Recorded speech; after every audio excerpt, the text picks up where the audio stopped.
Okay, we are going to get started. Thank you all for coming tonight. We have some other people that are on the live stream.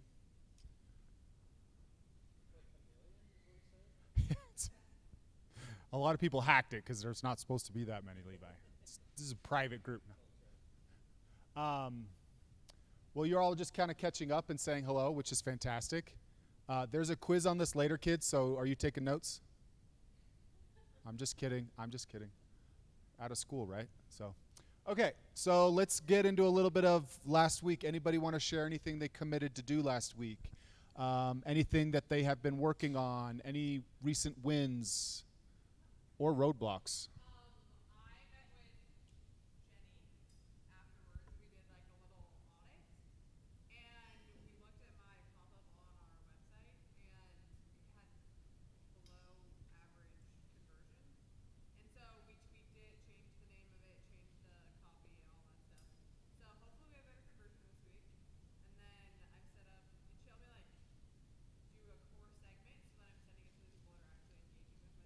Right, okay. Fantastic. Anybody else? Angie.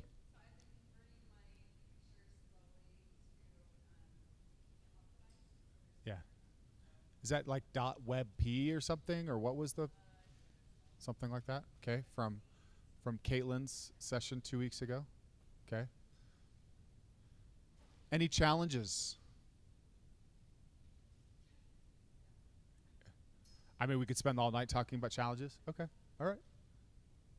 Okay. You guys are used to the flow at this point. We're going to kind of dive right in. So this is my good friend Levi. We've been what? I don't know, 6 years? I don't know. But the very first big Catalyst event I did, Levi was there. In fact,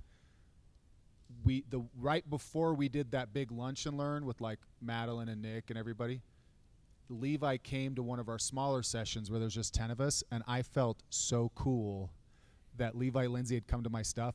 Now that I know him better and realize, like he is that cool. He is that cool. No, that is kind of fun though. It's funny that everybody on that panel is like still now friends and like anyway. So for those of you that don't know, Levi has been in the Utah marketing, video, B2B and B2C scene for years now. He's started and run his own video company. He's worked at Neighbor, at Kizik. Was there somebody even? Oh, what was the Shift? Yeah, Shift, Hona, and then now at Pesty. And for those of you that don't know, Pesty's a really big bug killing brand out here in Utah. Words are hard on a Wednesday night. So, but if you're not following him already or not aware, he does tons of content. He does really great things with LinkedIn. He talks a lot about mental health. He talks about his family, but he's also just an incredible content creator. He's one of the best that I personally know, and I do know a lot of people. So is that a brag on me, or is that a brag on both of you? Yeah, brag on both of us. So without any further ado, I'm going to bring up Levi to present, and we'll switch over to your slides. For this thing, you just have to like point at the, and you don't have to sit. You can pace or walk. Okay. Sweet. Hello. I made this on Canva. Pretty legit. Okay, how to make content people actually want to watch. Shameless plug as to why you should actually even care.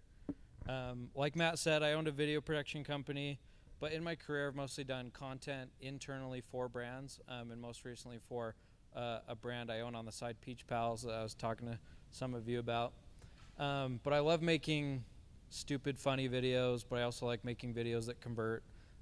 Organically, I've had one campaign that we did was a Blue Alien campaign for Neighbor.com, had over 200 million organic views just alone on that campaign. So I'm a big deal. That's all I'm trying to say. Just kidding. I hate those shameless plugs you got to do to like before these things. Okay, this is I talk about this way too much, but like I think this is really the biggest foundation people miss. Like for example, I was at Kizik and this really big influencer wanted to work with us, so I sent her some shoes, and she was a dancing TikTok influencer, and the camera was like 20 feet away, and she walked over, stepped into the shoes, and started dancing. And then the video was over, and she was like, "This is gonna sell so many shoes." And I was like, "I am so sorry, it's not gonna sell a single pair of shoes." Well, I put you guys in the caption. It's like, sorry, that means nothing. Like, I'm like, I need to see 80% of the product within the first 2 seconds, and I need to see a clean step in, and then you need to talk about why you like the shoes, and because this was for paid. Now, if this was for organic, like maybe this would do something, but knowing the difference between paid and organic, or direct response and brand, or entertainment and education, like that to me is a huge differentiating factor before you make content, to understand what you're making content for, because the content I make for paid ads is so different than the content that I make for organic social. Now, you can, and we'll talk about this, but you can converge the two, and this to me is where great marketing happens, is when you can figure out how to merge the two and be entertained while you're being educated. And that's those commercials where you're like, oh shit, you just sold me. Gosh dang it, but like I don't mind that you just sold me, because like you just entertained me, so I don't care. But sometimes in paid ads, you just got to be straight up and straightforward. And that's what we'll talk a little bit about. I don't know, we'll see if this plays when I click it. Hey there! Is that Pesty? Easy pro-grade pest control you do yourself? Yes. Is there any chance that you could stop using it? No. I get it. You're trying to protect your home from bugs at a fraction of the cost of traditional pest control, and it's more effective. You're clearly a bug. I mean, I can see your antenna moving. And why are you talking like you're in a commercial? No, I'm not. I am a man. I am a human man. You can go watch it after, but the thing I try to do with content is try to weave in value propositions in I try to do it as clever as I can and as mindful as I can, because people, like I said, they want to be entertained. So in this commercial, he's spraying Pesty. This ant guy comes up and is like, is that Pesty, the easy pest control you do yourself? All right, I just educated them on what Pesty is. And I've done it in the first 5 seconds, which if you watch video drop-off rates, it's like 80% of people stop after the first 5 seconds. So if I can get everything in the first 5 seconds, I've won. And the data tells us at Pesty, if I can get a bug and a bag in the first 5 seconds, I win. And so that's what I wanted to do with this creative, but I still wanted to have a story, and I wanted you to be able to think, okay, I got to see what the heck this guy's talking about, so that you watch for the next 5 seconds. And then they have a conversation, and at one point the customer of Pesty is like kind of talking like he's in a commercial and selling the bug on Pesty, and then he stops and he's like, why am I talking like I'm in a commercial, and why am I explaining this to you? And so trying to weave in those little entertainment with the sales, that's one of the art that's the art of content creation for me.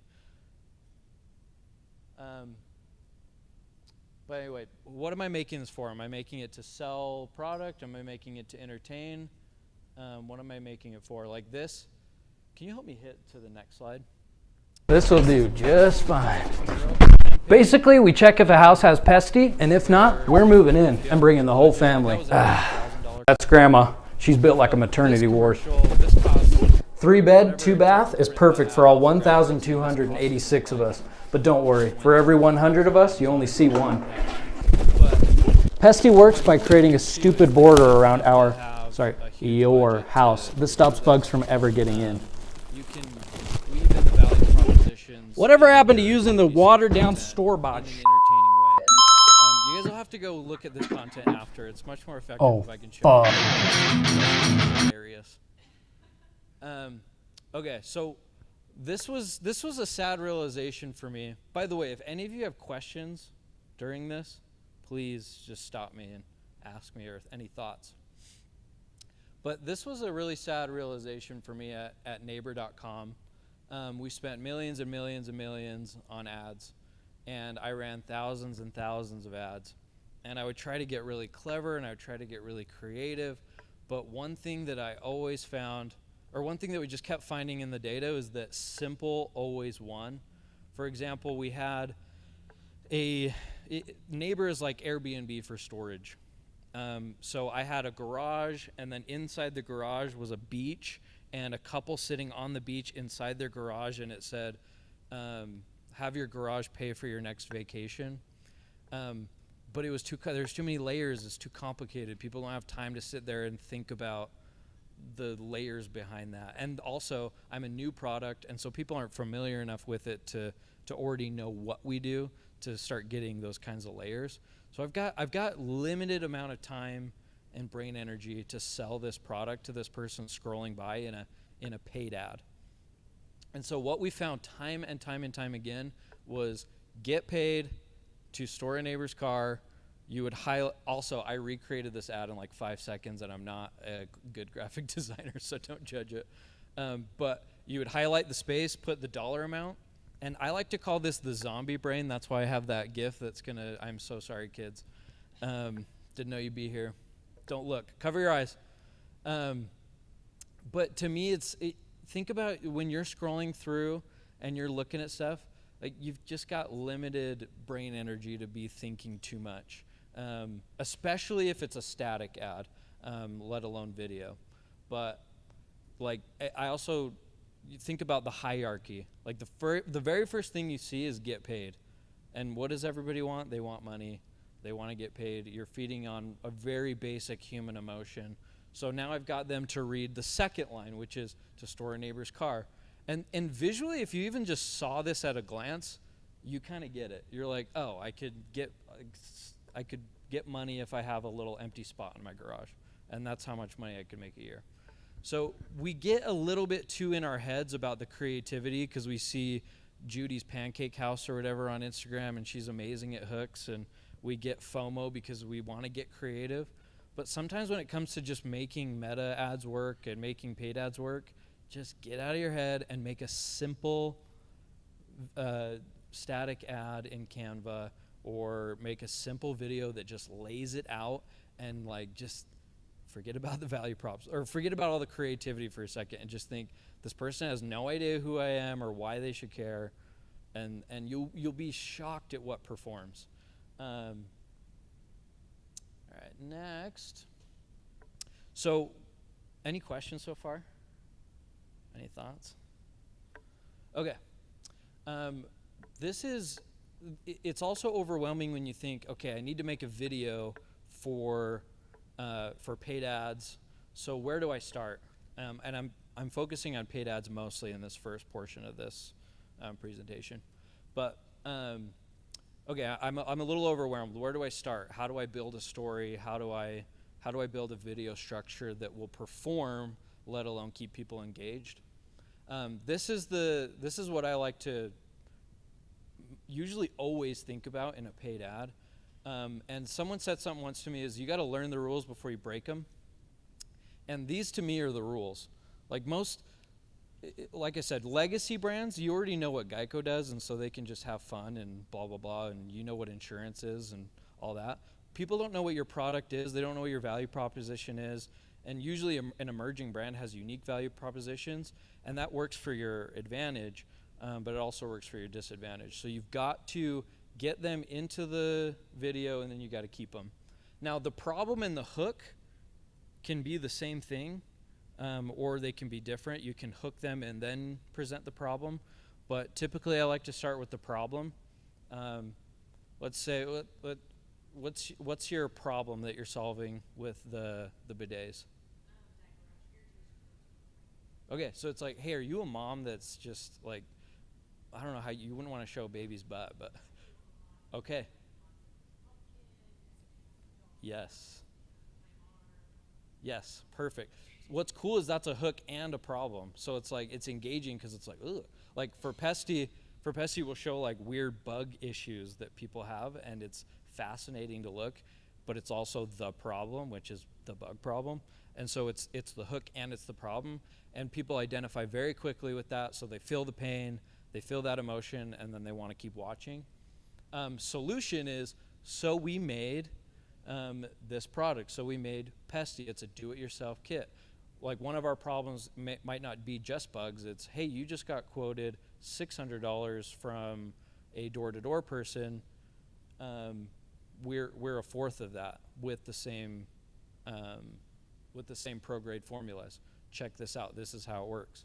And then how it works is, it can often be kind of a value proposition dump, where it's showing you using the product. It's very product focused. You want to make sure your product is well prominent in the ad. That will help it perform a ton. People want to keep the product way too far away, but once again, you're dealing with a half-dead zombie who's scrolling through their phone. It's like, me have this, me use this to do this, bugs this. That's why in the first 5 seconds, if I show a bag and sprayer and a bug, it's like, it just registers in my lizard brain. Oh, they have bug problem. They use that. Anyway, solution. It's dumping all your value propositions. For Kizik, it was the first thing was the problem is it's hands free. Then I would start going into, well, they're also really comfortable. Look at how stylish they are, and it has free shipping, and it's just eliminating all those fears in the solution and demonstration. Demonstrations where all the value propositions come in. And then social proof, it's people love this. It's the last fear everyone has. It's why Amazon crushes, is because you can see, oh, people like this, it's well reviewed. So in Pesty, we're often saying we have over 30,000 5-star reviews, and we have a bug-free guarantee. For you guys, maybe it's free shipping, maybe it's a lifetime warranty, but it's the social proof, or it's that like nail in the coffin of like, this is really risk-free and you should try it. Like, calm down, take a deep breath. Are you putting the social proof on, is this a video ad structure or is this static? Video ad structure. Okay, so Yep. are you putting that like just in the caption? No, I'm putting it in the video. If you go watch some of the Pesty videos, you can see it's usually at the tail end. Like I said, you need to learn the rules before you break them. Like, sometimes you'll start kind of, as you get good at this, you'll start kind of messing with the structure and messing with the order and all that. But like I said, this is a really good default for like, I'm overwhelmed. How do I start making video paid ads? This is a good structure. How long? So is this like a YouTube video or a reel? This is honestly, I used that for that $80,000 video and that $100 video. I use this. This is how I start whenever I write a script. Because I'm like, okay, how do I get them hooked? How do I present the problem, the solution? Da, da, da, da. What is the best link? So the data usually will tell you based on the brand. I will say, if you can keep people, great. Like, sometimes a longer video, I would hate to say like keep every video to 30 seconds, but sometimes there's ideas that warrant a little longer. But frankly, in UGC, typically 30 to 45 seconds. To put it in perspective, we're running a lot. Like right now, I think we have like over 1,000 active UGC ads for Pesty. The data doesn't lie. It's like 30 to 45 seconds is typically that was a really long answer. Could have just said 30 to 45 seconds, but I wanted to sound really smart.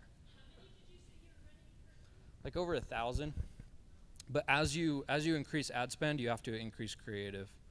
And typically you start with UGC, you start with static, and then you build up from there, and then at a certain point you can start making hero video content. But what's cool about today's day and age is, like, we don't live in like Purple, when Purple blew up and Harmon Brothers blew up and Dollar Shave Club. I guess that's not a good example because that was a cheap video. But Squatty Potty is a really good example. Like those hero videos that cost 250 grand, that actually, like, the opposite is happening where people see that and they scroll away. Like today, I have a video that's really crushing where it's me filming a video of a TV with like a fake news story on it.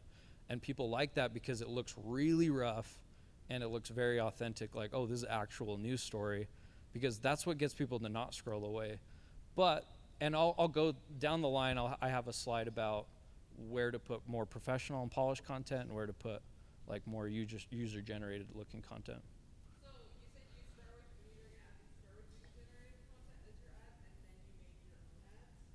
User generated could be you.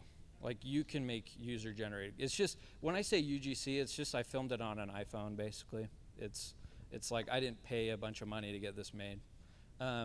It's what you see when you're scrolling through Reels or you're scrolling through TikTok, that's a UGC.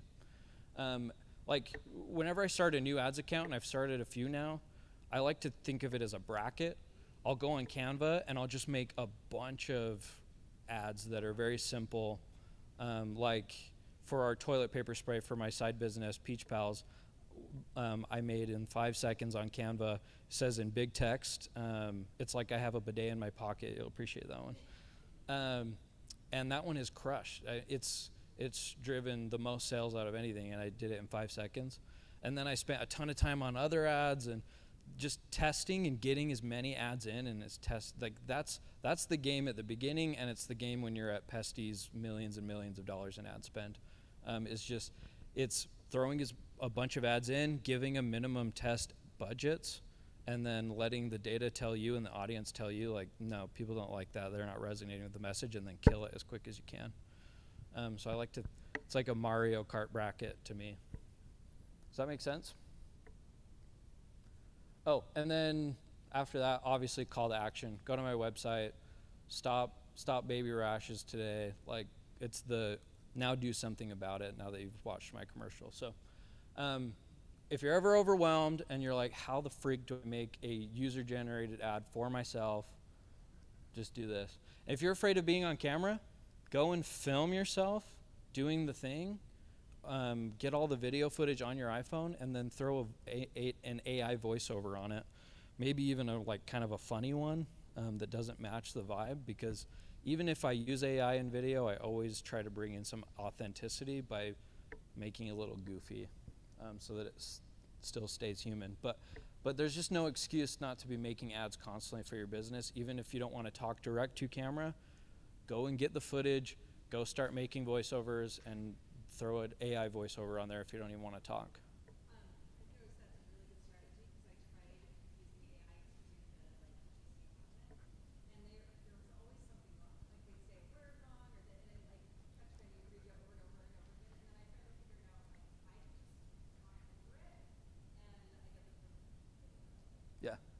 You'll notice there's not a lot of AI in this presentation, and of the thousands of creatives we're running at Pesty, I think 9 of them have AI, maybe. Actually, I think it's probably like 4. And even then, it's like a 2-second clip within a broader video. I'm not an AI hater by any means, but like authenticity is the biggest thing you should focus on, not efficiency when it comes to creating content. However, there are efficiencies, like you can become a video editor in 5 seconds if you download CapCut or InShot. All right, I'm rambling. Okay, what are your product features? So it's also really important to just break this down when coming to video content, especially if you're gonna start working with creators. You need to help them understand what your feature pillars are, your brand pillars. Like for Pesty, for instance, it takes 10 minutes to apply. It's customized, like they're going on the website, answering a questionnaire, it's customized to their zip code. It's kid and pet friendly, it's a bug-free guarantee, it saves hundreds. These are my little weapons I can put in videos to hush people's fears, to get people interested. They're probably already thinking it anyway, and you're getting it out there and getting ahead of it by putting it in your video. How do you, is it like text, is it audio, is it pictures, or is it just like at the end of it, almost like I'm thinking like a medication commercial at the end where you can feel something that you can Yeah. I think I wish I could show you guys, but. Is it like you could do all of them or none of them? You could pick one, or like there's a million, everything she said, you could do all this. Yes, 100%. And we'll get you'll see in the next slide, like we break it down more by benefits. I'll start to answer it, but usually you try to get as many in as you can, and honestly that's what performs really well. But typically it's verbal or it's on screen. Let's say I'm making a Pesty video right now, and I'm talking to you guys. Pretend I'm a video. I'd say, we started seeing all these bugs around the house, and then we got quoted $500 by one of those door-to-door guys, but then a friend recommended Pesty. So we took the quiz. It was fully customized to our zip code. We answered a question. We saw what bugs that we needed, and it came straight to our door with everything that we needed to take care of bugs for the whole year. Now I'm showing the product. I'm like, look, it comes with this sprayer, comes with all of our treatments. Look how easy it was to set up. It only took us 10 minutes to apply it. It came with a bug-free guarantee, and it's kid and pet friendly. And then while I'm doing that, maybe it's just showing, like, maybe it's now a voiceover of me while it's saying that, and I'm just spraying. They call that B-roll of me spraying, and it's just me still talking, kind of value proposition dumping. Go to pesty.com and stop bugs today. Does that make sense? Like, that would be like a voiceover for a video where I've presented multiple value propositions and then did a call to action. And so figuring out, like, what's my unique value proposition as a product, and what are those little weapons I have, like free shipping, like a lifetime warranty, or for you, like in your yogurt, you've got protein, collagen, fiber. Talk about all those. Like, those are weapons you have to convince people. Now, taking those value propositions and swizzling them into benefits. Like, why do I care that it's 10 minutes to apply? Because that means that it's really easy. Like, I would be worried, oh, you're going to have me do my own pest control? Oh, I saw it. It's really easy. It only took 10 minutes. Okay, I'm not worried about that one anymore. Oh, it's customized. Meaning, okay, so that must be better than me just going to Home Depot and buying my own, because this one, they actually like made a custom tailored plan to me. So it's effective. If it's custom, it's effective. And the benefits are the emotions, and the features are just what buttons are on the remote. Bug-free guarantee, okay, there's no risk in this at all. It's gonna save me hundreds. Money. People like money. We saw that with Neighbor, get paid. People really like money. They like sex and money. Sorry, kids. Which, man, our best performing ads, they start with a woman in yoga pants spraying, and all the comments are just peach, peach, peach. But it crushes. People are sick. People are sick, kids. So then what? Now that you've thought about the features and you've swizzled those into benefits, I want you to think even deeper, and then think about what, like, who that matters for. And now you start thinking about personas who are interested in your business. It takes 10 minutes to apply. That's easy. Okay, I'm a busy mom. I don't freaking have time to figure all this out. It's custom. It's effective. Okay, why does that matter to me? I've tried everything. It's kid and pet friendly. I care about safety because I have a dog. I'm a dog dad. It's a bug-free guarantee. It's risk-free. It's like, okay, I have nothing to lose. That one, ignore that one. That was stupid. I don't know if that really made sense. It wasn't like a persona. But the point I'm getting at is our strongest creative right now starts out with, as a first-time home buyer, as a mom who has a baby with a rash, as someone who's trying to get all of their collagen and protein and, I forgot the third one, I'm so sorry, fiber goals. Someone who's trying to poop a lot. That's a persona. Now you're speaking to somebody and not just problem solution. So that's even one layer deeper that I want you to think about, is like, who am I talking to? And it's even better if you can create content that relates to that person. As a mom whose baby has a rash, I was horrified, because what do? I went to every doctor and da-da-da-da. Now you're not just naming a problem as a business that wants to make money, but you're connecting with them on a deeper level, and you're like, look, I'm exactly like you. And then the content is really authentic and very effective. Like right now, first-time homeowner is crushing for us.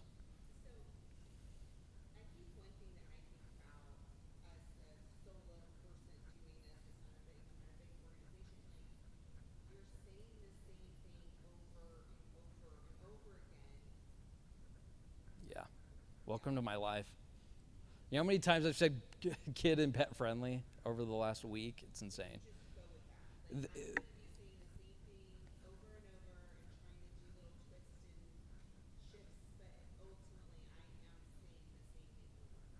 Yep. Not necessarily the same people. Like I said, you can identify as other people. That's why once you start really getting going, and like even for me, like with Peach Pals, my side business, I've hit a wall because a mom isn't going to watch that content and identify with a dad. That's why I enlisted my wife and I said, hey, can you just, you don't even have to worry about making voiceover. Just take the phone and just film you on an outing with the kids using Peach Pals, and I'll do that. I'll do the rest, and I'll make the voiceover and blah, blah, blah. So you can go and find other personas, and you don't have to, it's not expensive. The other thing is there's creator apps where you can start aggregating user-generated content with different looking people, different types of people. Through like Billo.app is one where it's like $60 to go make a user-generated video. There's probably even a lot more out there that I haven't researched. But like we work with 80 creators a month that are like $100 each, and you can go and find those people. Go start researching like UGC communities. Honestly, through Commerce Catalyst, like I bet you could go on there and be like, hey, I'm looking for a few UGC creators who would really love dads, would really love moms that are homeowners or blah, blah, blah. And you can start finding other personas for pretty freaking cheap. And they're really legit at UGC. So like if this is all overwhelming to you and you're like, oh, how do I create this? It's really good to know what is good content, because you want to be able to view it and know if it's good so you can run it. Doesn't mean you have to be creating it. You can go and aggregate user-generated content. The algorithms, even the Instagram CEO just confirmed follower count doesn't mean anything anymore. And so that's why we're working with creators and we're not working with influencers. Our priority is getting content that resonates, not the fluff that goes into influencer work. Levi, did you know we're going to have 500 creators at our August conference? Yes, I'm going to be there. Oh, let's go to that. Shameless plug. Yeah, you were here last week. I announced that. You'll be shocked at the rates. There are some that think they are God's gift to user-generated content and don't pay it. Like, you can get started. And what's cool is once you start getting 10, you can then take that footage and put an AI voiceover over it and use their B-roll. And then it looks like you're this huge company that has a lot of social proof or social validation, because look at all these people that like this, if that makes sense. Like, we do that all the time. We'll, in the middle of the video at the social proof section, we'll take all these clips or little snippets of testimonials from our other user-generated content and put it in that social proof section. Is that helpful to what you're asking? So there's softwares, there's websites, there's groups, there's communities, there's events that can connect you with user-generated people that you can pay as low as $100 and get really good. A lot of times you can just give them the product and $100 and they'll make you a really legit video. But it is the name of the game. You need tons of user-generated content. And the fatigue is, I mean, it's like videos last a couple weeks now. That's why you have to say things over and over again, is because the videos fatigue faster than ever before. And so you have to just go and make a new video that says the same thing, but just a little bit differently. And then that's where the testing and the learning comes in is, oh, I said it differently, but I said it like this and that crushed. Why did it crush? One really fascinating thing right now, have you guys heard about Andromeda, the back-end AI that Meta's running? It's crazy. It will read your creatives and it will say, it gets so deep, it'll say, this is a white woman who probably is Republican and probably lives in, it's like the AI makes so many assumptions. But then it takes this huge, long assumption and then tries to go and match it with the assumptions that it's making about all the other people on there. And that's why personas is getting more and more important. Because if I tell Andromeda in the first 5 seconds that I'm trying to identify with first-time homeowners, then it will go and try and find first-time homeowners and then feed the content to them. Because the new targeting is creative. And it's not being done by typing in, I want to find these people anymore. It's being done by the creative itself, and then the algorithm will go try to feed it to the right people. Have you found it works better if you're directly saying that to them, or like, I want to find moms who are looking for diaphragm health, or was that just written in the hook? From what I understand, it's got to be said on camera. Yeah. And the hook is very important. for especially Meta to identify. But yeah, it's important. I've asked that same question. I'm like, well, can you just kind of like SEO, can I just throw it in the caption? And it's like, not really. Like, it's really important that it's in the video.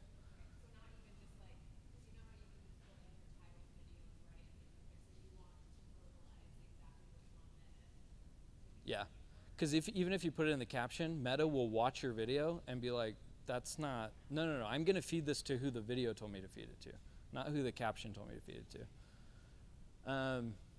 That's from what I understand, because I asked that same question a few weeks ago, and that was what I was told by people much smarter than me.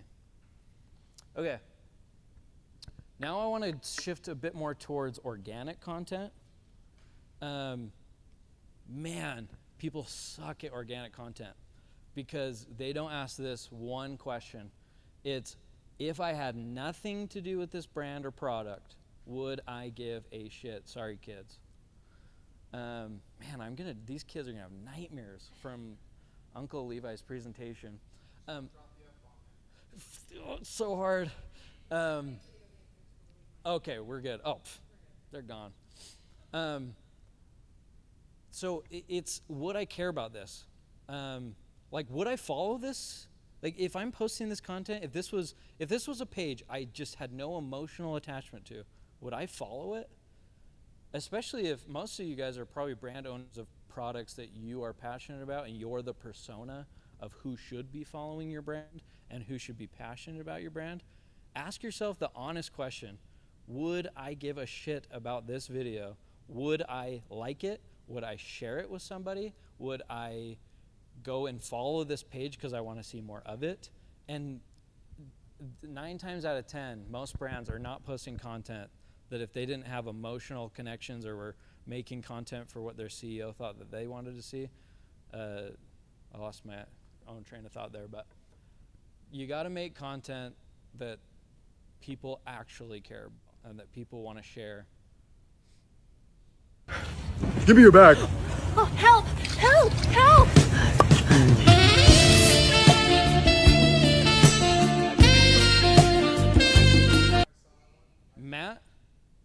Matt is in love with me after that. He texted me after and he's like, I haven't felt this way in years. He said, you stirred something deep in my bosom. He loves it. He watches it every night.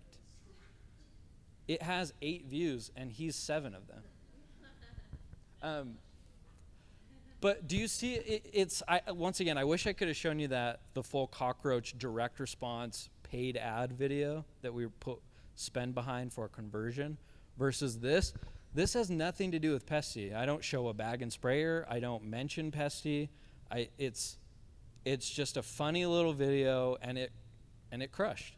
I think on TikTok this has like 200,000 views. Because I'm a badass. I told you guys this at the start. Just kidding. No, here's actually, that's a good question. And as a creative, I get overwhelmed sometimes when I see other creatives and I'm like, well, gosh, how do I make something like that? And nothing is original on this earth. And knowing that kind of gives you permission as a creative to copy and iterate. Like even the Alien campaign is I saw all the hero videos that I like Squatty Potty, and I was like, oh, everyone has prosthetic makeup in these hero videos.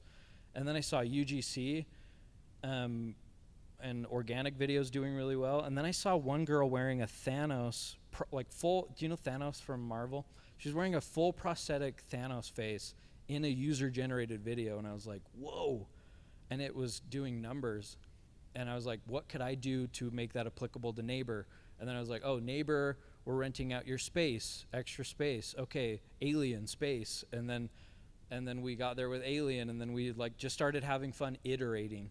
So to be creative is mostly to iterate or to just cross 2 things that already exist, and less of or taking something that already exists, copying it exactly, but just putting your own authentic spin on it.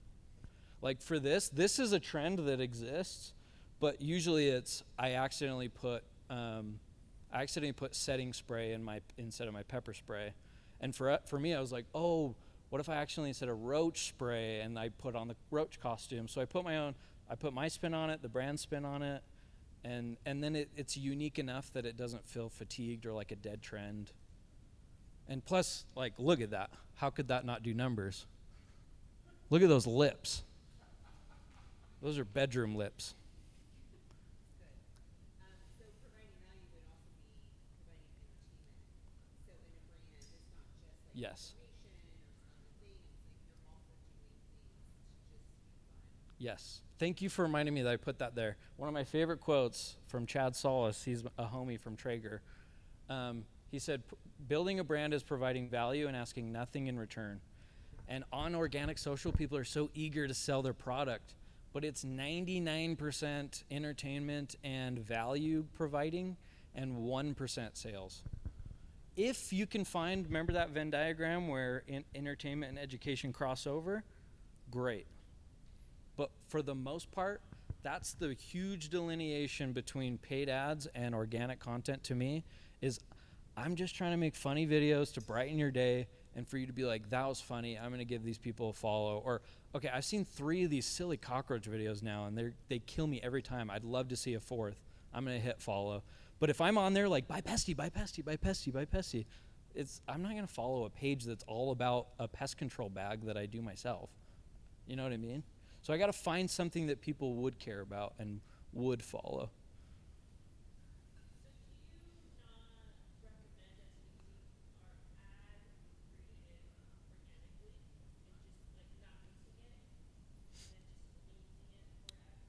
That's a good question. I think there is one feature on Instagram in particular where you can do testing, where it will feed it to fully new audiences, and you can see if it resonates organically before you put it in feed.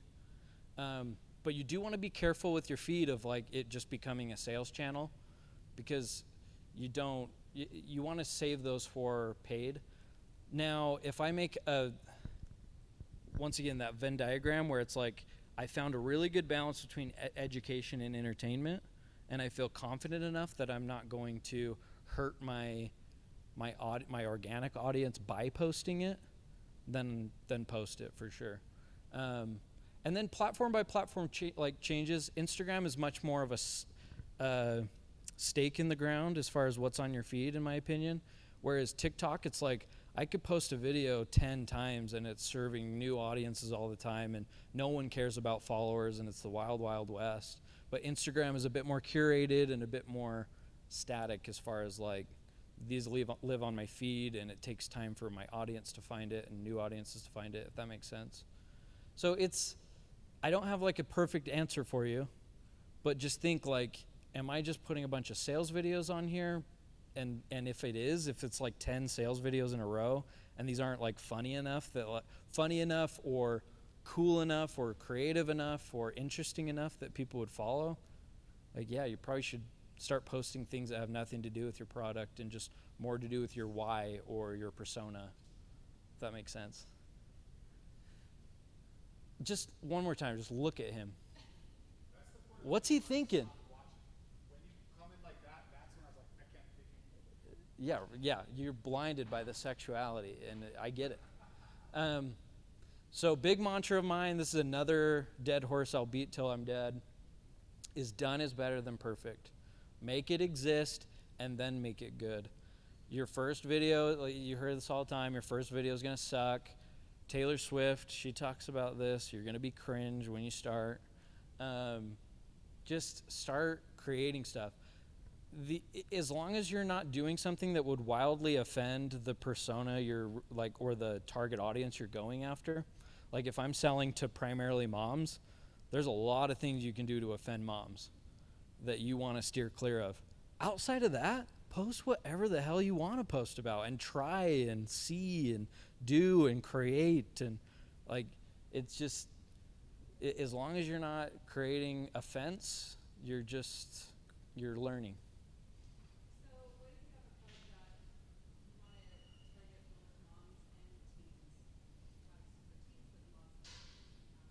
Oh man, I bet they could write a book about Gab and how they did that wrong. But what's your product?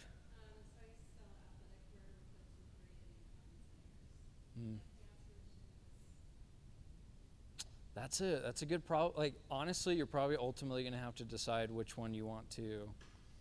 Because if you're saying something to everyone, you're saying something to no one. Or if you're trying to please everybody, you're pleasing nobody. Like, you kind of have to start with a groundswell. Like, and these are just my opinions. If they're wrong, then Matt came up with them and told me to say them. But what is he? The Airbnb founder, he's like, I'd rather have 1,000 raging fans who absolutely love me than 1 million just meh people. And so you have to,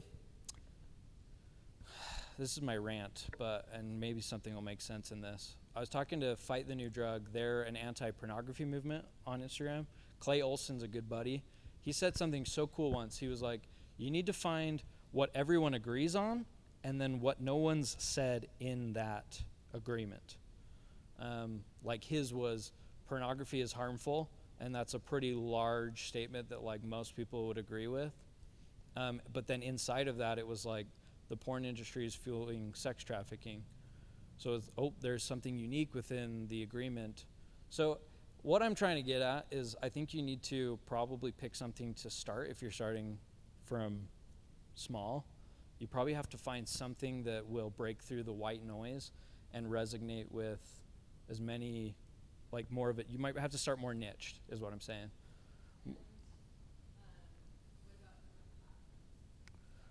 Oh, that's a good point. Gosh, that's a good point. Yeah, like TikTok, moms with teens probably aren't on there as much.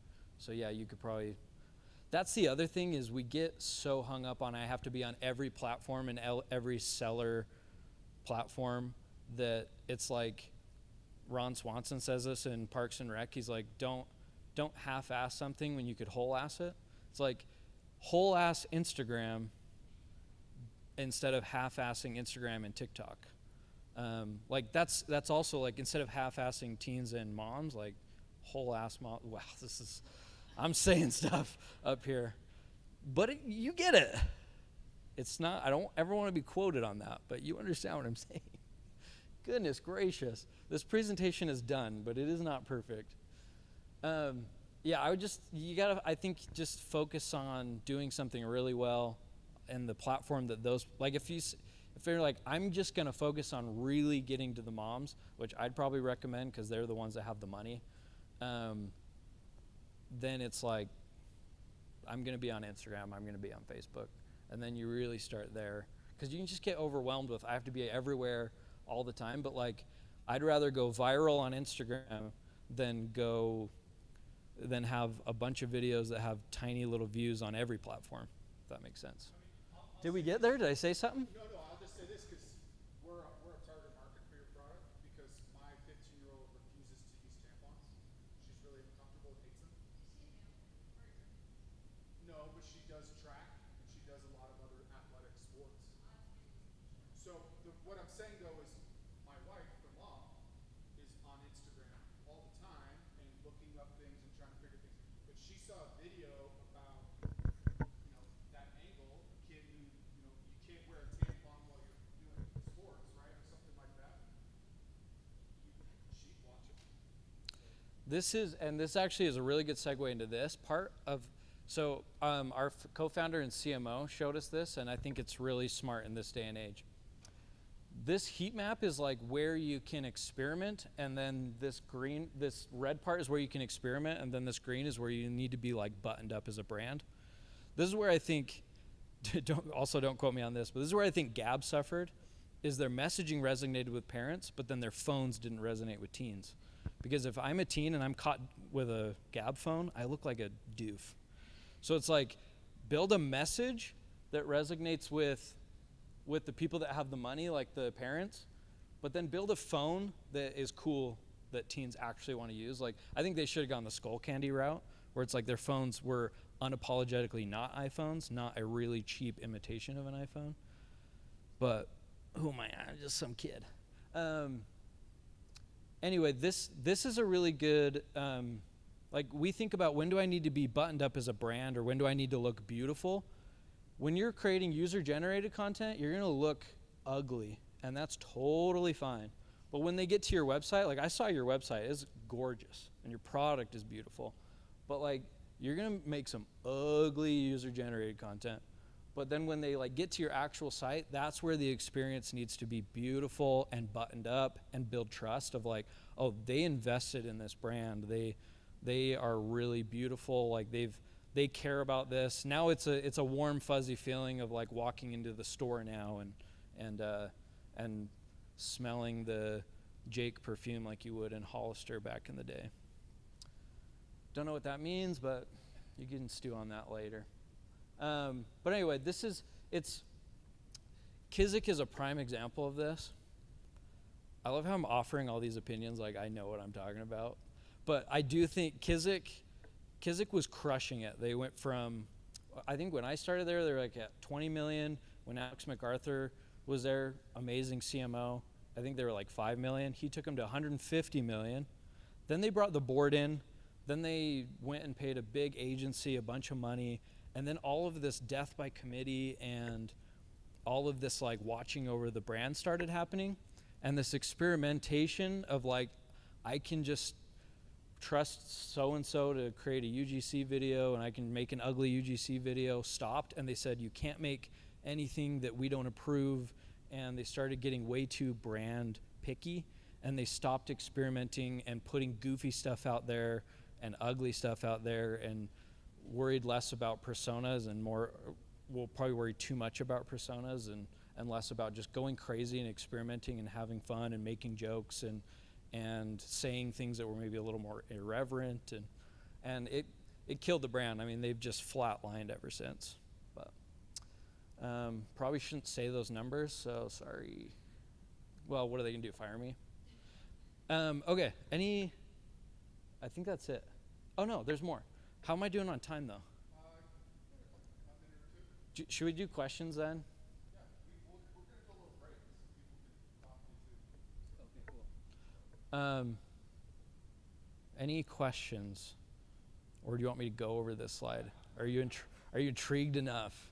Have I piqued your interest, suckers? That's called a hook. Okay. Be original. This one is huge. You will find yourself in 200 view jail if you I hate when brands just do popular sound after popular sound and cram their brand into that popular sound all day. And it's just like, that's fine. You can do it as a fun little thing that took you 5 minutes and it was cute and you wanted to see if it would get views, but you're never gonna build an audience just spewing out trending audio all the time. And you're just never gonna catch up with the trends, and people can sniff the inauthenticity. Like, find your own content, find your own voice, put your own spin on it. Just don't regurgitate brand. Like, yes, you can get a viral win with a sound. Like I said, try it. But if you make your whole strategy just regurgitating viral sounds, I guarantee in your market, there's tons of brands that are just doing a sound with their brand, and it's just barf. It's not about followers anymore. I told you guys about that. It's just about constantly going viral, and it sucks. It's a grind. And that's on the organic side. On the paid side, it's just about constantly trying to say the same thing over and over again in different ways and talk to different people and find new audiences through the creative.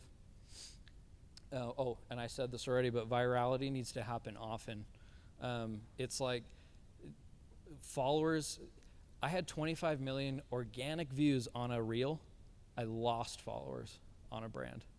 It's just quit worrying about followers and start worrying about clout. Like, I'm working with a cockroach lady right now out of New York. Our videos are blowing up. I paid her 20 grand. I was happy to do it. There's a 1 million follower influencer who wants 15 grand for one video. And I'm like, screw you. I'm going to work with this cockroach who has no followers, but every video she's posting right now is going viral.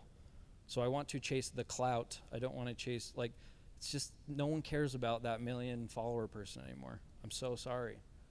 And man, they'll gouge you for everything it's worth. It's like, you can create your own virality, and you can also go and find people that are starting to rise and go and be like, hey, I'll give you $1,000, make me some crazy viral video. And now you'll know how to talk to them because you know the difference between organic and paid and how to play with that. What does that mean? Gamify where you can? Why did I put this? Oh, I guess. Oh. TikTok, huge hack if you haven't already tried this.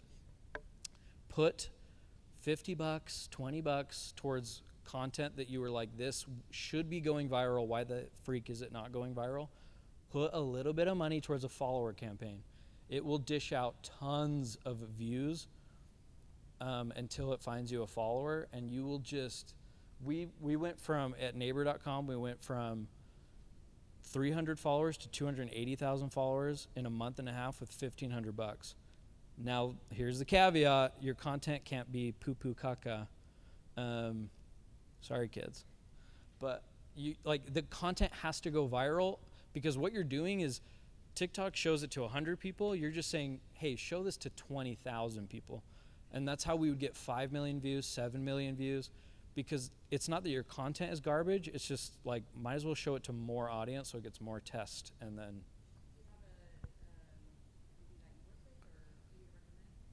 It's easy to do follower campaigns. I wouldn't use an agency. I'd just go in on the back end on your TikTok advertiser and just do follower US campaign, or TikTok will often recommend it to you. If you've never done like a boosting campaign on TikTok, it'll tell you. yeah.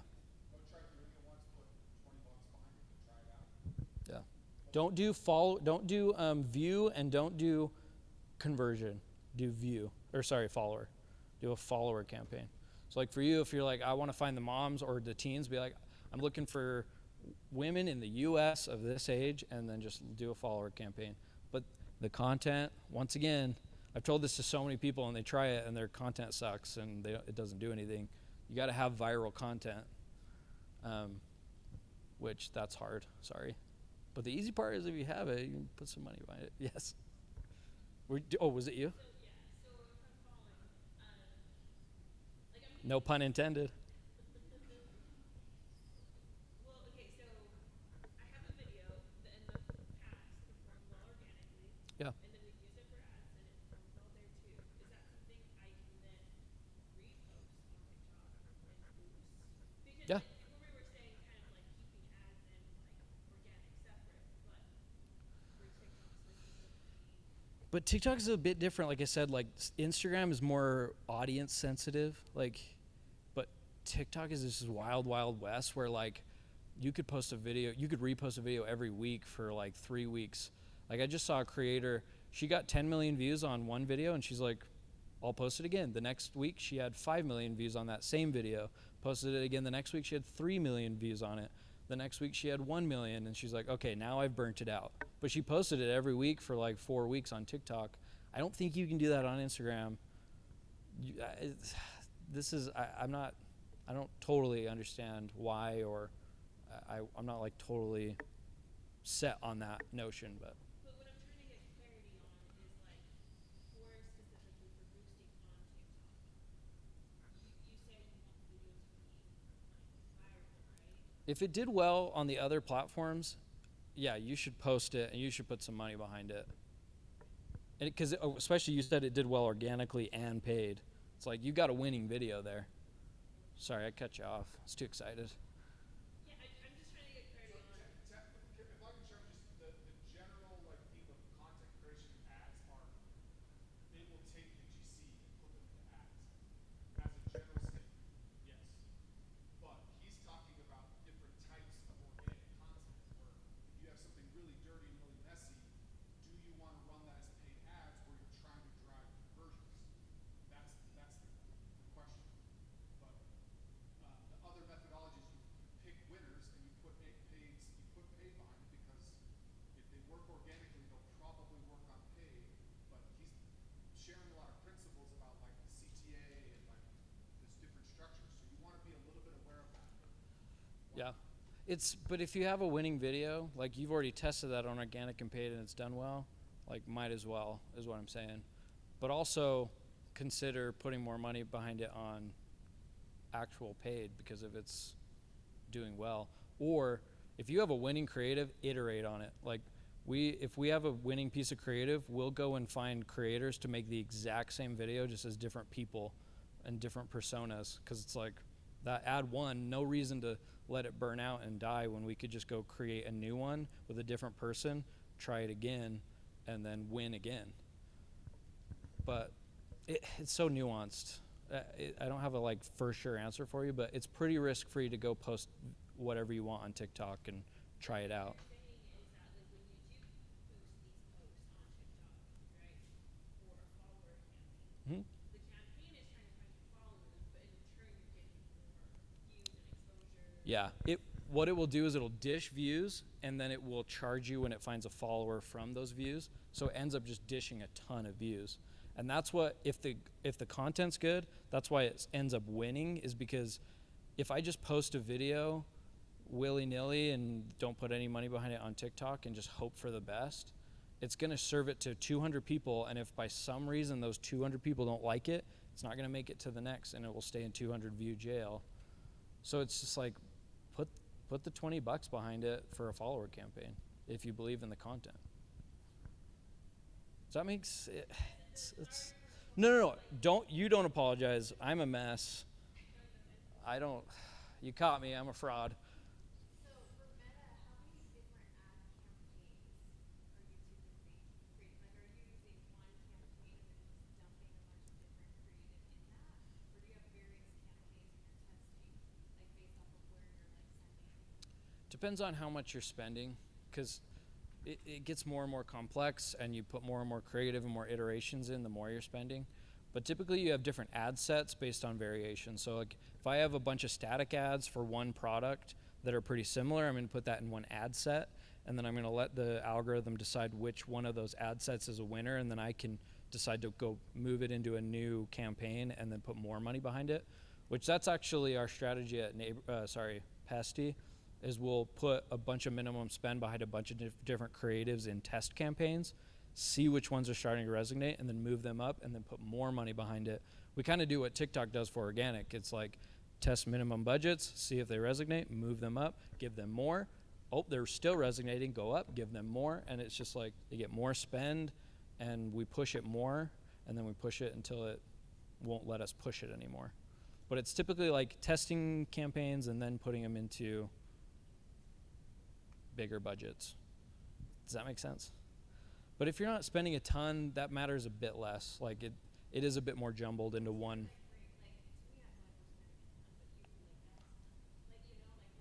We can talk after, and I could probably, yeah. So what about licensing and stuff? Because you said, you know, The nightmare. so like there's a dance that's viral right now, Double Dutch Bus, that we love to do an iteration on. Like Yankees have done it, and like all these people have done it. So if I do it, am I gonna get in trouble, or like, change it, or? It's so hard because yeah, you could. YouTube is probably the most sensitive. Instagram and TikTok are not bad. Like they'll just proactively go in and mute your sound. YouTube will just shut you down, your whole channel down. So yeah, there's always risk. Like there's a big trend right now with brands will take a sound and then like sing it themselves, the song, or like do the sound themselves really poorly because of copyright issues. It's the worst. Crumble ruined it for all of us. But once again, you shouldn't like it. Maybe you get a viral hit off that and it's cool, but like you got to think more, what's my long-term strategy, and worry less about that one trend that you might catch and it might go viral. Yeah. Oh, okay. That's a good point. You do have to worry about licensing then in your strategy. Yeah, it sucks.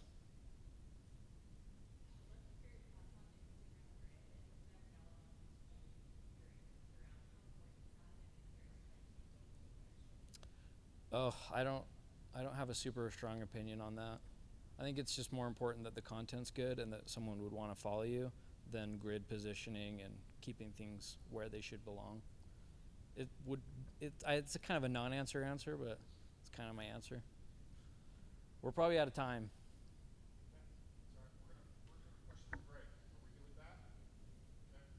Whoa, tough people.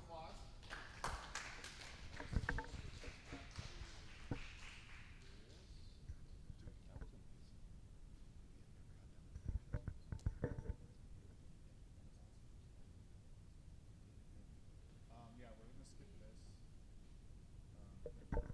I gotta plug this back in. Okay.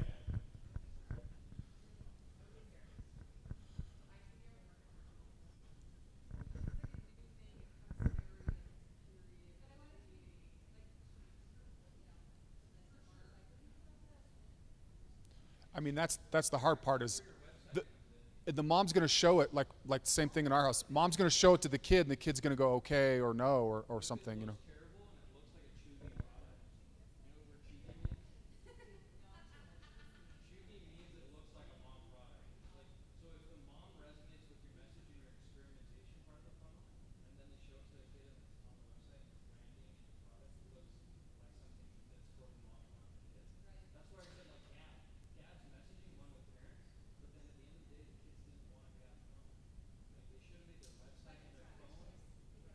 Yeah, when my kid see, that's the thing though, is that when my kid opened that and she thought she's getting a phone, and she saw the gab and was crestfallen. Me as a parent was, yay, this is gonna work, and it worked for about a year and a half. But no, I know what you mean. It's they should have. No, she hated it. She didn't want any of her friends to know about it. She wouldn't take it with her sometimes. We actually had to fight her a little bit on it. It was like, you have to take your phone with you. I don't want to. It's not cool. We have to be able to get a hold of you. But yeah. Yeah.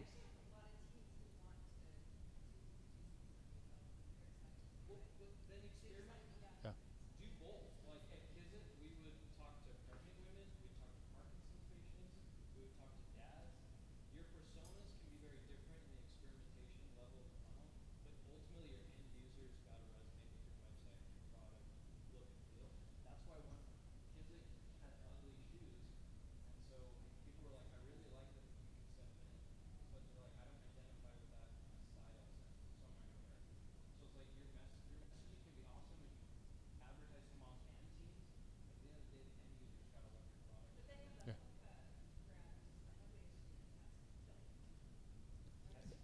Ugly. Those are fun, and they're really good shoes.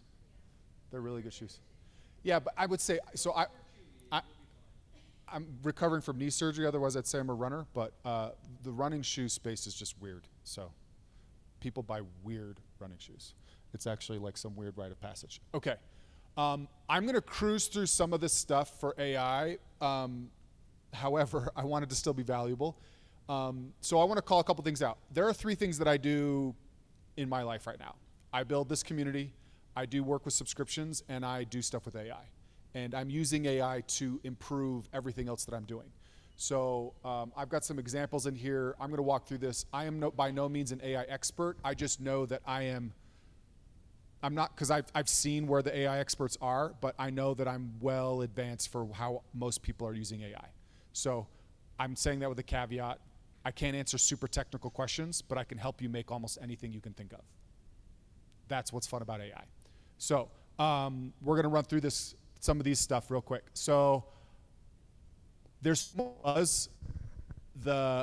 I would not worry about any of the buzz. All the stuff around like Anthropic raising money, or who's going public, or how enterprise companies and people are being laid off or not, all that stuff is buzz. The only thing that matters to you is that AI is a huge, amazing tool that you need to be leveraging in your business. So don't worry about everything else. Everything else is noise. So most of you, I'm sure, have used it in some way like this, using it for simple questions for research. This is real screenshot. I was looking at Aura Ring versus Whoop, and it started dropping all this stuff, right? So who has used this for prompting? Like simple questions, research. I'm expecting to see everybody, okay? All right. Okay, what about more complex stuff? Where I shared this story when I used this presentation a little bit a couple weeks ago. We had an AI event in January. I took the videos, I uploaded them to YouTube, and I had an AI go through the transcripts and summarize them. And I took the attendee list, and I had AI write a one-to-one message to every attendee, giving them the video links as well as the synopsis that applied to their business. So, but I did all this in a single chat flow. So I said like, hey, do this, now do this, now do this, now do this. So who has done that, where you have chat or whatever go, do this, now do this, now do this? Okay. All right, so that's one step up. We're having it do complex steps and tasks, but this also can be really annoying because when we're doing this, it's like, I can't read the videos. I need a transcript. And so then I had to go upload them to YouTube first, right? I can't send emails on your behalf. I can only do drafts, right? So you start to run into some issues here. Okay. Yeah, I think I've said this before, but the only reason we're live streaming right now is because of AI. Like 2 months ago when we were planning all this, I started asking it, this is what I wanted to do. We came up with a plan. I ordered some stuff. I've literally taken a picture of this soundboard and I've uploaded it to ChatGPT and said, I can't get, like, we're having this audio issue, and it would tell me what's wrong, okay? So I've like taking pictures of my fridge the other day because the ice maker won't work, right? So really incredible stuff. It can do all these things, and like the troubleshooting. Okay, but this is where things start to get a little bit more interesting, is building a quote unquote agent. We've all heard the term agent. I have started using the term worker. This is going to sound like I'm maybe part of a religious cult now, but I am using a new tool, which I'll talk about a little bit. And the guy that created the tool has a book, and it says like an agent would be autonomous, and most AI agents are not really agents. They have a set task. They're really a worker. So worker feels more natural. Agent would be like, the AI is telling you and thinking for you or whatever. So a worker. This is for my subscription newsletter podcast. I take a transcript of my podcast every week, and I give it to Marcus. I named him. And Marcus then writes a YouTube title, a YouTube transcription, a newsletter, like 7 or 8 social posts, and posts all of them. End to end. Takes maybe 30 minutes of just like processing. There's a couple checkpoints where it asks me like about a title or something like that. And the reason this works is because there's all these files over here, which we're going to talk about. This is kind of where I want to get. So I feel like, so everything before this, everybody felt comfortable on. You've prompted, maybe doing a full multi-step prompt. Who's doing something like this, like a process or a workflow using a little bit? Okay. This is where we want to get. What we're going to work on tonight. And if I forget to say it at the end, I'll say this again. I office out of here. If you ever want to figure something out with AI, or you're trying to you can Slack me, you can email me, or you can drop by and we can just work on it. I've been thinking about maybe doing some working sessions or something. I think the future is helping people figure out AI, and I love education if you haven't figured that out yet. So I'm spending more and more time doing that. So I'm more willing to donate time there if you want it. So I'm going to break this down a little bit. I think I do a little bit later, but okay. Hold on. Wrong thing. Okay. So yeah, you've heard the I can't do that, I can't access that. So this is the thing, is like a lot of AI stuff is about persistence. It is about asking AI how to make something work or whether it's capable. I often will use, if I think Claude is being like a little bitch, I will ask ChatGPT why something won't work, and it'll answer me the question, right? So I will use another system to gut check a system at times, right? What's that? Did you say trader? I don't know. Codex came out for ChatGPT, and it's really nice on some research stuff. So I will say, in case I can't say this, which LLM to use? That's what I was just going to bring up. So the thing is it's all changing really fast. I thought ChatGPT was going to die. Codex has come out, and it's an incredible research tool. Codex can do coding the way Claude Code can, but not as well or sophisticated, but its research answers are incredibly sophisticated. So I now use now I use OpenAI's Codex for asking it to research questions, nuanced stuff. Go look at this, which software should I buy and why? It's really, really good at that. But here's the thing. And you can run it, so my buddy uses Manus for all his website creation stuff. There's all these different tools you can use. The trick is that we don't want to become dependent on a single AI because others can come out and crush that AI. That's what's happening. It's literally happening every week. This is about understanding how to use AI and building your process on top. So we'll get into that. So You can build workflows that any LLM can point to. You use skill files in a central repository. So I'm going to explain this a little bit more. What is a skill file? Has anybody heard that term, skill file? Okay. Skill file is simply a set of instructions that AI can reference. So AI has this vast, vast knowledge. It has all the internet, has all the trainings, all these things. So it can figure out a lot of stuff. But if you've ever asked AI to write a LinkedIn post versus asking Levi Lindsay to write a LinkedIn post, Levi, with his millions of views on LinkedIn, is going to tell you something distinctly different than AI. And I know because I didn't say, well, how would Levi Lindsay write this? I just know how you would write it. AI is like, okay, here's the rules, but there's a little weird quirk with LinkedIn where it's like you want the first line to end short enough so it doesn't spill onto the second, and then a gap and a second line so people will click the more button, because that's how LinkedIn works. And AI doesn't know that right away.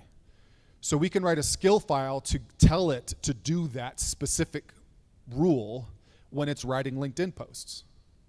Same thing with social media. You'll hear somebody's write like, oh, I've got a tool that'll go do SEO for your website. That's a series of skill files. It's a set of instructions that creates that vast LLM engine to be focused and let it do the things it does really, really well, which is like thinking of new ideas and concepts, but you're forcing it through your lens. Okay, so in the content creation example, this is how skill files are working. So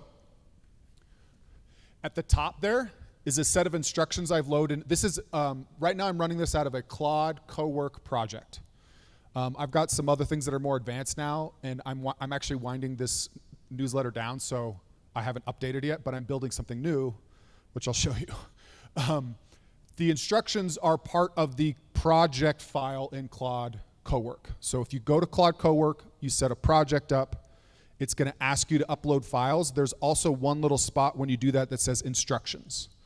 So instructions for the project are like the overarching rules for it. Like, hey, this is my newsletter. You're going to help me write a newsletter. And by the way, I have all these other files uploaded. I want you to read this file first, and then this file, and then this file, and this file. That's literally what the instructions are. It's like, hey, there's a bunch of resources. Look at resource A, and then resource B, and then resource C, and then resource D. That's literally what the instructions say. But what these instructions are is all this right here. The soul, who Marcus is, Marcus's mission. Marcus is writing newsletters for me based off of transcripts. User info on me, so it understands me. Now, AI often remembers that, but AI gets confused when it's like, it's going to try to write an email for me and it's pulling my subscription stuff in, but it's a Commerce Catalyst email. Or I'm trying to plan a trip to Boston with my family and it's like, oh, and there's a cool like community thing there you could visit. It's like, okay, it's not great at keeping the context separate. So the user info helps keep the context separate. This is for this business and this outcome. And then this transcript workflow file is a very detailed set. It's like, it's really, really long. And guess what? Who thinks I wrote that myself? I used AI to write all of these. Okay? And that's a very specific, like, hey, here's the brand voice file, here's the writing reference file. And so I've got a brand voice guide that basically is like, this is how I talk. Writing reference is like past writing examples of what I've used. I have subscription brands. I've got like 50 or 60 of them, if in case it ever wants to reference them as an example. And then I have the social media. I made that LinkedIn comment because it's in this rule set. When you post on Twitter, you do this. When you post on LinkedIn, you do this. And so I make all of these one at a time. But you don't just set up, it's like a, what's the analogy of, it's not like I sat down and figured out how to bake a really complicated cake. I'm like, okay, I need all these ingredients. It's like, no, I started with a ChatGPT prompt. Here's the transcript and here's the paragraph. And then I added the brand voice guide because I'm like, it's sometimes losing something. Here's a little bit more instructions. And so I start, and then when I ask it to start doing more things, I'm giving it more skill files to make that more powerful. Does that make sense? You don't have to build all this at once. Yeah. Yeah. Yeah.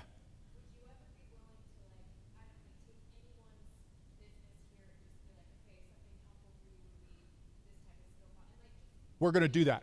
We're going to do that. Yeah. We're going to take the wholesale example from a couple weeks ago. Did any of you see the skill file I put in Slack? Okay, well, we're going to talk about that, and we're going to build a second skill file for that process.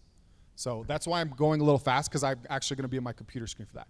So yeah, that's the funny thing is you should ask AI how to use it better. It's this really weird thing, because it's actually really good at telling you how to use it better. And you use it to create these things. So you very little time of like writing these stuff. If you wanted to create a brand guide, the brand voice guide, you actually say, hey, I want your help setting up a brand voice guide skill file, and it's going to start asking you questions. And you can feed it information. If it doesn't ask you all the things, like, you know, here's a transcript of a IG reel that I did, that kind of thing. Here's the visual, like, you've probably heard this before about, oh, I can have AI like read my emails in my calendar and send me a daily like agenda thing. Like this was like a huge thing a couple months, it's funny, feels like years ago, like a couple months ago.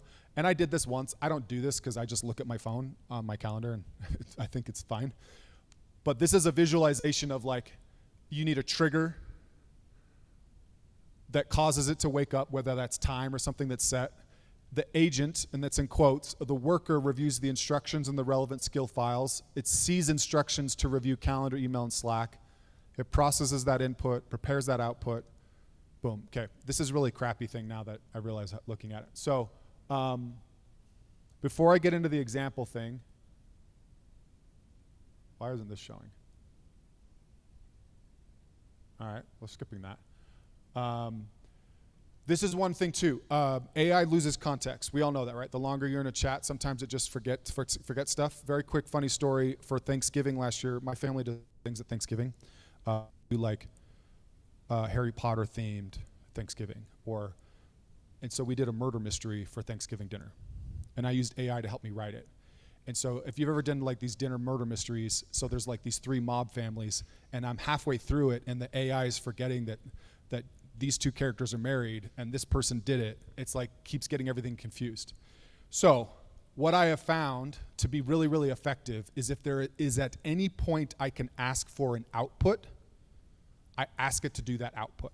So in the AI video example I gave you real quick, I didn't do this then because I learned this lesson doing that process. But the example would be summarize the video transcripts and create a file of the summaries. Then when you go to read here's the attendee list, go pull relevant information for the attendee list and save that as a file.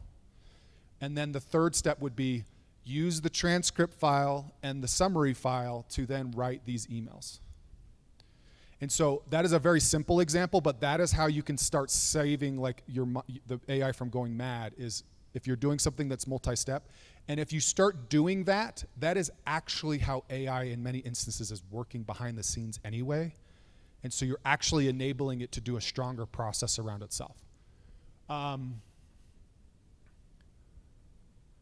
Yeah, so we did this. Bomi, do you remember when I did this? Like, what was this, a month or 2 ago? This is a style guide for Commerce Catalyst. I made this because Bomi and my niece Anya works with us, and myself. So this is a skill file we created. And let's just go do it. Let me see if there's any actual slides with, yeah, let's just get right into it. Okay, so, all right. Give me 1 second, because I'm going to switch my screens a little bit.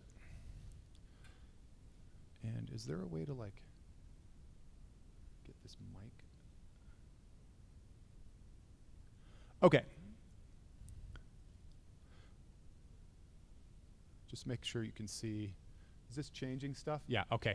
All right, so let's just take Laura's question or example about doing a real thing. Is there, let me get I want to try to hold this. We need to order a mic stand for when this happens next. I don't know, we'll try this out. The problem is the people at home can't hear me. I don't know, can you find something to widget? Yeah, I guess you can do that. Okay, so Laura, what's somebody is doing regularly that they feel like they could automate with AI that they have not done yet? Because we can do a brand voice style guide real quick to show you that, or I could literally do something that you're trying to tackle. Identifying people that are like influencers or like creators that we can reach out to. Okay. So we want to find content creators. Okay.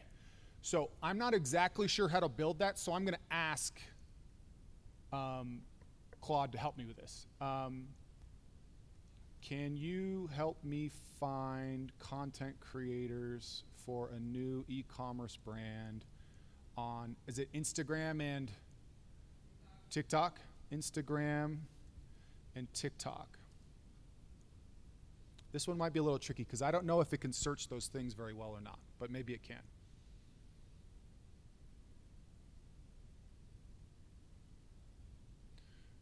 Should we try Fable?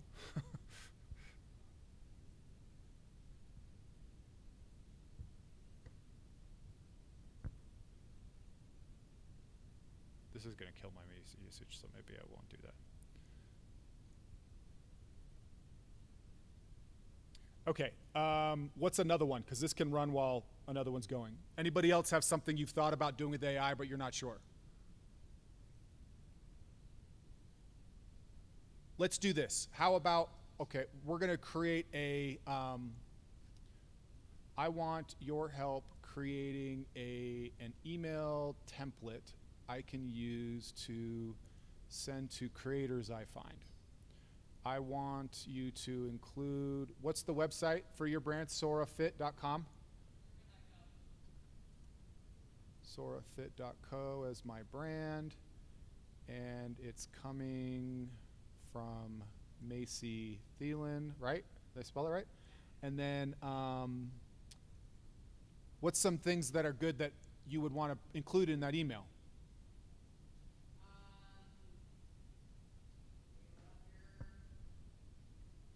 So mention the creator's content. Okay, the content, I'll upload their profile. Okay, mention the creator's content. Talk about our mission to help female athletes.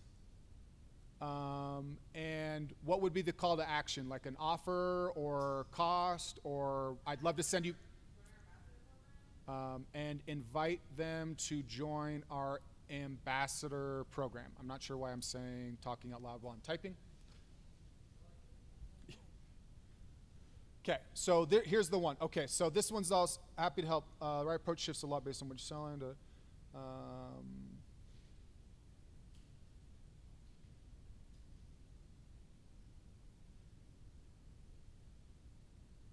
So it's asking some questions. So this is really typical.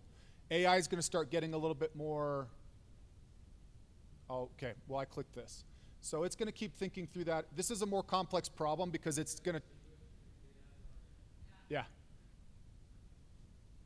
Okay, the one that I showed you that I put in Slack, let's see, Basecamp 2026. I tagged the channel just so everybody is aware. But I created a wholesale skill file and I did this. So basically, this is something I did for Bree because she was talking about it. If you can see this, it shows all these I pulled all these stores information, including phones and emails, as well as if there was a wholesale email and their Instagram and the names of the owner and the buyer, and had it do an assessment on whether it could do the whether it was a good match or not. And this is basically a skill file. So what we can do with this is, I'm going to download this again, and I'm just going to show you how easily this works. Normally I would make this a project so that I could say do it again and again, which let's do that. I'm just going to create a project and say start from scratch. The project name is Find Wholesale Buyers. I'm going to upload a website that I want you to use the attached